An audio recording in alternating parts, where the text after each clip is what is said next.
சமத்துவ மக்கள் கட்சி தலைவர் சரத்குமார் நம்முடன் இணைப்பில் இருக்கிறார். வணக்கம் சார். ஜல்லிக்கட்டு போட்டிக்கு அனுமதி வழங்கி மத்திய அரசு அரசாணை பிறப்பிச்சிருக்காங்க. இது குறித்து உங்களுடைய கருத்துக்கள் நீங்க பதிவு செய்யணும். முதலில் மத்திய அரசுக்கு என்னுடைய நன்றிதனை தெரிவித்துக் கொள்கின்றேன். தமிழரின் பாரம்பரியத்திற்கும் கலாச்சாரத்திற்கும் மதிப்பளித்த மத்திய அரசுக்கு நன்றி என்றுதான் சொல்ல வேண்டும். மத்திய அரசுக்கு மட்டுமல்ல, இங்கு மாண்புமிகு முதலமைச்சர் அவர்களுக்கும், அனைத்து கட்சிகளுக்கும், அனைத்து அமைப்புகளுக்கும், ஏன்னா பலரும் இதற்காக கோரிக்கை வைத்து போராட்டம் நடத்தி உண்ணா நோன்பு இருந்து ஜல்லிக்கட்டு தமிழர்களின் கலாச்சாரத்துக்கு ஒன்றுபட்ட ஒன்று என்று எடுத்துரைத்து மிகப்பெரிய அளவில் அனைவரும் சொன்னதற்கு நன்றி. அது மட்டுமல்ல, மத்திய அமைச்சர் பொன் ராதாகிருஷ்ணன் அவர்களுக்கும் என்னுடைய நன்றியை தெரிவித்துக் கொள்கிறேன். தொடர்ந்து அதை பற்றி அவர் மத்தியிலே பேசி நடவடிக்கை எடுத்தவர்களுக்கும், திரு ராஜசேகர் அவர்களுக்கும், ஜல்லிக்கட்டு அமைப்பின் தலைவர் ராஜசேகர் அவர்களுக்கும் நான் நன்றிதனை தெரிவிக்க கடமைப்பட்டிருக்கின்றேன். இது மிகப்பெரிய ஒரு வெற்றி.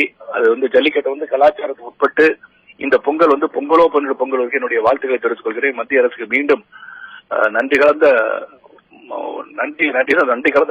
அவ்வளவு எக்ஸைட்டடா இருக்கு. அதனால வாழ்த்துக்களை சொல்லி நன்றிதனை சொல்லி தமிழர்களின் ஒரு கலாச்சாரத்திற்கு நீங்கள் மிகப்பெரிய மதிப்பளித்ததற்கு நன்றி நன்றி நன்றி சொல்ல வேண்டும்.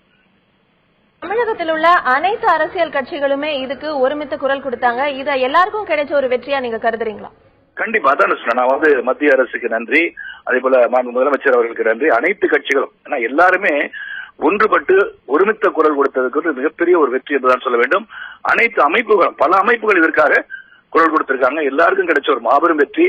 அனைவரும் இந்த முறை பொங்கலை சிறப்பாக கொண்டாட வைத்த மத்திய அரசுக்கு மிகவும் நன்றி என்று சொல்ல வேண்டும்.